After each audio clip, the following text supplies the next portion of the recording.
I used to work the night shift at a small hotel. 3 floors, maybe 40 rooms. The kind of place you pass without noticing if your GPS doesn't chirp. By 11 most nights, the lobby was a fishbowl of cold light, the vending machine humming like a lazy insect, and the wall clock making an exaggerated, almost theatrical tick. It was a rhythm I trusted. I liked that the building had a pulse I could predict. He arrived at 11:03 p.m.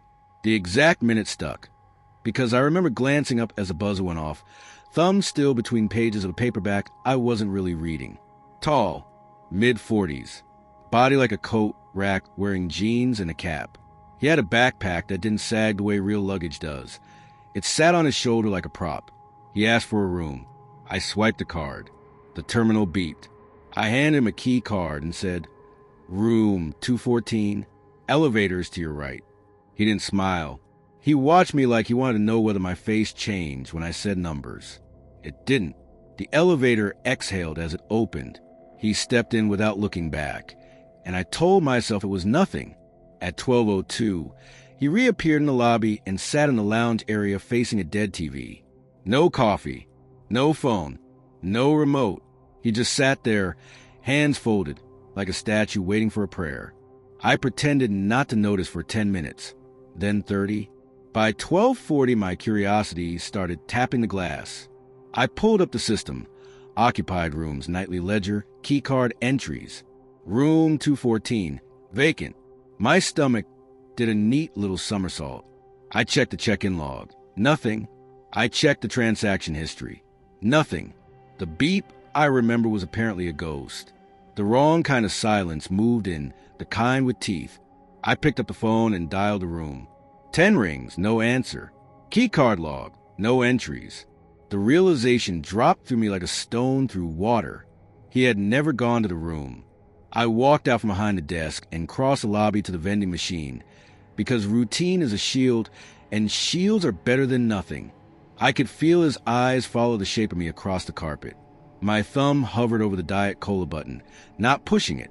In the reflection of the soda machine glass, I saw him adjust the brim of his cap and tilt his head. When I passed him again, the air felt colder, thinner, like the building was inhaling. By 1:10, he wasn't on the couch. He was at the end of the hallway near the bathrooms, half in shadow. I pretended to read an email. He slid back to the lounge as if he were spooled on a string. My manager picked up on the 3rd ring, voice groggy, advice flatter than the fluorescent lighting. Keep an eye on him. Call the police if he threatens you. The word threaten felt too late for where my heart already was. On the monitors, he became a piece on a board I didn't know the rules for. Hallway camera. He walked to the end, stood still for 3 minutes, walked back. Stairwell camera.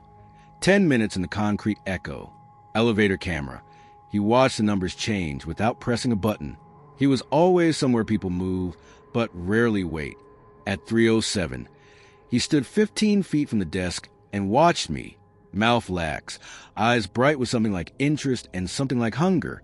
I pretended to invoice a tour group that didn't exist.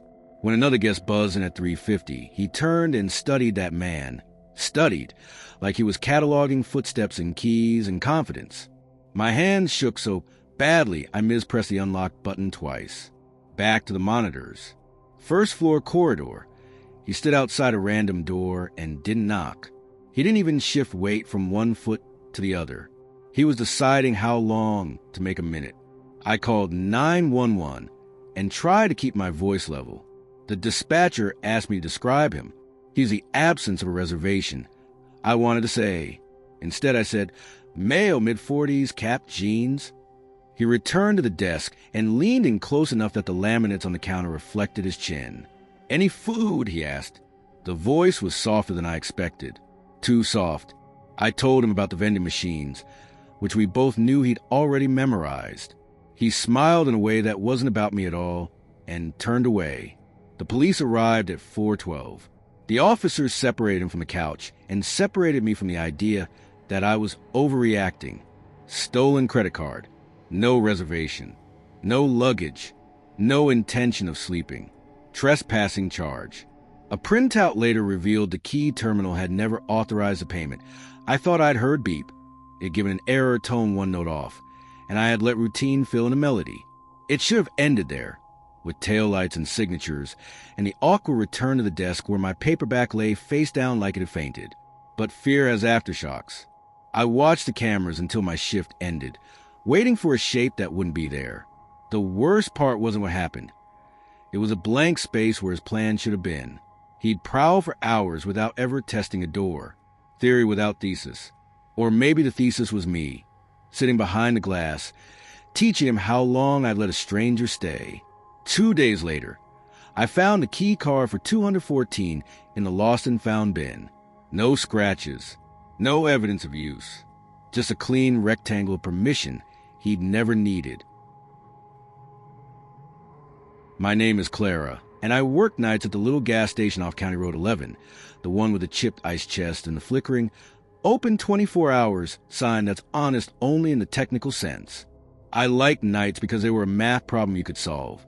Refill the coffee at 1 a.m., tidy the chip aisle at 2, restock windshield fluid at 3, and pray the lottery machine didn't jam at 4:15.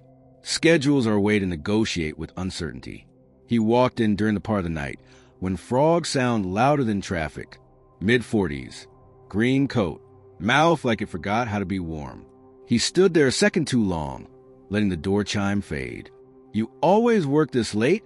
he asked, like he already knew the answer and was checking for consistency. I said mostly.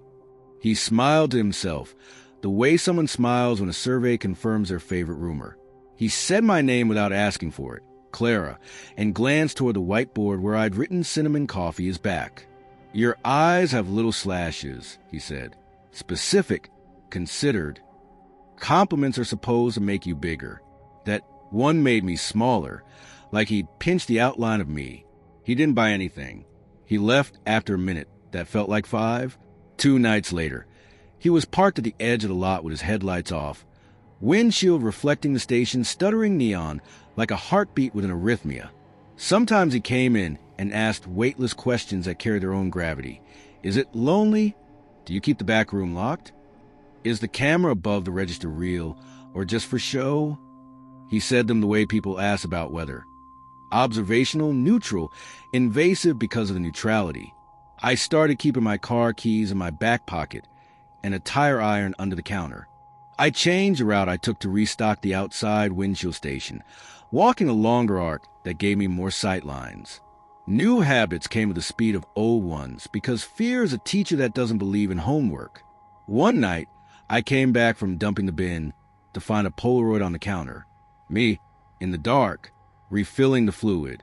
The flash must have been far away, or the camera better than the image deserved, because the focus was needle sharp. There are reasonable explanations. Drafts, settling, someone testing the door and walking away, but reasonable doesn't calm the small animal in your chest that has other senses. I decided to sit at the desk and wait. The lights in the lobby were a fraction too bright. So I dimmed them a notch and let the bell sit there in the half-dark like a dare. 15 minutes passed. 20. The chair under me creaked every time I shifted, a sound that kept accusing me of fidgeting. I stared at the bell long enough that the brass picked up a thin ring of sweat from my breath. If someone was playing ding-dong ditch, they were committed. I leaned back, eyelids heavy, and promised myself I would not fall asleep at the desk like a cliché. The hand appeared at 2:29, pale as paper, rising from beneath the lip of the counter and pressing the bell delicately with one finger. The sound detonated inside my skull. I lunged back so hard the chair snapped against the wall. I did not look over the counter. I did not ask a question I wasn't ready for the answer to. I ran for the back office and slammed the door and turned the lock with a click that sounded too small to be useful. On the monitor, the lobby camera held steady on the desk, the bell perfectly centered, the chair now askew like a crime scene photograph of a mundane object. Then, at the bottom edge of the frame, a head emerged, slow and deliberate, eyes catching light like pennies. The figure unfolded from the desk and stood. Hoodie up, posture wrong in some way I couldn't name, like his bones remembered a shape his muscles had unlearned. He walked the perimeter of the lobby as if the room had angles I hadn't discovered. He paused at the glass doors and stared out, then flipped through the brochures one by one without reading them. I called 911 and kept my voice under the hum of the mini fridge. The dispatcher told me to stay put. The figure drifted toward the hallway that leads to the back office. The knob on my door turned once, not rattled, not forced, tested. He let it go. Silence rearranged itself around me. Some silences are deepest after a single sound. On the monitor, he paced. At one point, he bent and put his ear on the desk, as if listening for what the wood remembered. Another time, he leaned his head back and stared at the ceiling tiles with the reverence of someone in a cathedral. When the police lights finally splashed across the parking lot feed, he was gone between one frame and the next. The officers found a rock near the front door that had been used to prop it open. They didn't find him. They said versions of, he must have slipped out. That meant what it sounded like. I signed a form. The chair still leaned against the wall, like evidence no one needed. I slept badly later that morning and dreamed of a hand that rang the bell with infinite patience, the way a metronome insists that time is a discipline. That evening, before my shift, I went to look under the desk in daylight. There was room there if you wanted. If you tucked your knees and folded yourself into a drawer you had no business fitting inside. The carpet smelled like old dust and spilled soda. Someone had scratched a tiny notch into the underside of the counter, a mark like a tally. 1. I didn't look for more. The bell has rung a dozen times since then, all of them honest. Guests arriving late. A contractor who does the lawns on Tuesdays. A delivery driver who apologizes to the bell when he presses it, as if he's interrupting something sacred. Each time, a part of me prepares for a pale finger to reappear. Each time, the part of me that ran to the back office listens for a footstep that will not come, or will. You cannot unknow how close a stranger can be without announcing himself. Sometimes, when the lobby is empty, I press the bell once myself to make sure the sound is still the sound I remember. I do it softly, and then I do it again, a little firmer, and then I stop because I don't want to train the room to expect it. The bell is for arrivals. It is not for calling things up from under the counter. The officer suggested a wedge for the front door and a motion chime for the hallway. We installed both. I sleep better on the days I don't have to work. On the nights I do, I keep my eyes on the parts of the room a person might hide and try to treat each normal ring like a normal ring. This is a skill, to let ordinary hold its shape. And yet, some nights the bell rings and I answer it with 2 words that aren't mine. I'm here. A circle in red ink around the slash in the eye. On the label, the air tasted metallic. When he came in next, I told him to leave, or I'd call the police. He lifted his hands, palms open, the universal pose for I am harmless, trust me, and said, I notice things. It's a gift. I called anyway. The officers found a notebook in his car, columns of my shifts, page after page of tiny observations. What time I checked the back door, whether I hummed while counting bills, the days I wore my hair up or down. On one page, my name started neat and grew denser until the letters stacked over each other like lumber. They issued a restraining order. He left town, or at least off my map. Management transferred me to another station 2 hours away. New place, different frogs, same neon. I should have felt safe, and in the daytime, I almost did. But at night, the habit stayed. My ears learned every note of the air conditioner's tired song, every difference between a semi-braking and a pickup turning. Headlights behind me lasted too long. Sometimes I took 3 right turns to see if they followed. It's a childish trick, but I'm not above childlike survival. The worst part, the hook that catches even now, is not his presence. It's the echo of his attention. I still sometimes label a whiteboard with rounded dots for my eyes, and then 5 minutes later, I erase them and draw slashes instead, as if I owe the ghost of his interest a kind of consistency. I think about that a lot. How noticing can be a shape of wanting. How being seen wrong can feel like an erasure and an engraving at the same time. Last week, a customer set down exact change for coffee. Quarters that didn't ring against each other the way new ones do. The sound made me look up, and outside, just beyond the island light, a car idled with its headlights off. It could have been anyone. It probably was. But I wrote down the time, 2:07 a.m. I don't know if I was keeping a record for me, or for the kind of person who might one day ask to see it. months into the graveyard shift at a 24-hour station, I discovered that danger doesn't always knock. Sometimes it parks where your cameras can't see. That night, my co-worker Ethan and his friend Leo swung by to say hi. Faces loose with the afterglow of whatever mushrooms do to the edges of the world. They turned the parking lot into a stage for a dog chasing its own tail. Laughter bouncing off the pump canopies like something you could lean against. Leo pointed to the far edge of the lot. That car, he said, engine running, lights off. The glass of the storefront made the night look farther away than it was. I stepped to the register, angled myself to check. From that spot, the wall blocked the far corner. Blind spot, established. DoorDash, Leo reported after walking over. Wrong address. His tone made the words were a costume they didn't fit. We laughed it off. The way people laugh off the first loose floorboard in a haunted house. Then Ethan told me there'd been a second car. Same make, same newness. No plates. Sliding in with its lights off just as the first one left. They both idled there a while, synchronized like swimmers, until Leo tapped on the driver's window and asked, "You good?" After that, both cars slipped away like nothing had been choreographed at all. The adrenaline arrived late, the way thunder does. After they left, the building felt too big. I walked the aisles with the mop, counting tiles and exits, and imagining the line of sight from the far corner to the cooler door. I pictured the blankets Ethan said he'd seen in the back seat of one of the cars, piled, not folded. Blankets are innocent until you ask why they're in a brand new car with no plates at 3 a.m. Innocent things have alibis. These didn't. A week's worth of shifts later, for guys came in smelling like cold air and truck cab. "You know there's a car back there?"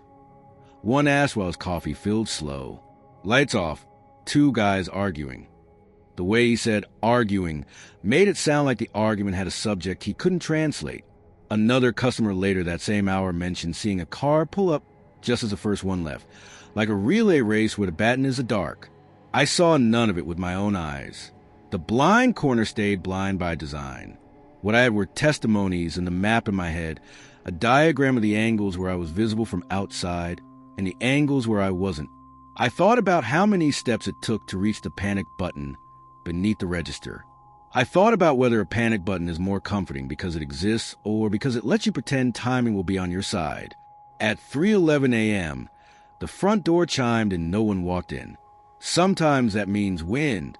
Sometimes it means someone changed their mind. I checked the camera feeds. Pump 4, Pump 8, store interior, cash wrap. The far corner wasn't covered. I watched the empty rectangle of the feed and imagined motion anyway, like when your phone vibrates in your pocket even though it didn't. Ghost sensation, meet ghost car. The group of 4 guys offered to hang around after their coffee, a human perimeter flimsier than a wall, but stronger than pretending. They asked me if I wanted them to call the cops. I said, not unless you see something. I don't know why I said it that way, as if seeing turned suspicion into law. They stayed 20 minutes, jokes softening into something like vigilance. Then they left. Nothing happened. Nothing is a shape you can fill with anything. I told myself that if the cars were real, being seen was the only thing that had driven them off. Visibility as a weapon. I also told myself they were probably lost, or testing a stereo, or swapping a battery. You cannot live at DEFCON 2 and also make good coffee. Then I remembered the blankets, the newness of the cars, the choreography, the way both times someone went up and asked a simple question, the timing broke, and the spell ended. Some nights the far corner looks like a mouth waiting to speak. I stock the outside trash cans on my back to the building and think about how quick a truck can cross 30 yards, how quiet footsteps can be on cold concrete, how many seconds I need to get back inside. Seconds are a currency that spend themselves whether or not you approve the purchase. Maybe it was coincidence. Maybe those cars were just bad at being harmless. Still, I keep the sight lines in my pocket like a talisman. Blankets belong in bedrooms. Plates belong on cars. Patterns belong to people. And people, when they want something, tend to come back. My name is Adrian, and I work nights at a rural motel. 2 floors, a lobby that smells faintly like old brochures and coffee that's been faithful but never good. The front desk bell is the kind you can hear in your teeth, sharp and pure. When you're alone, every sound is a conversation partner. The heater clicks like it's clearing its throat.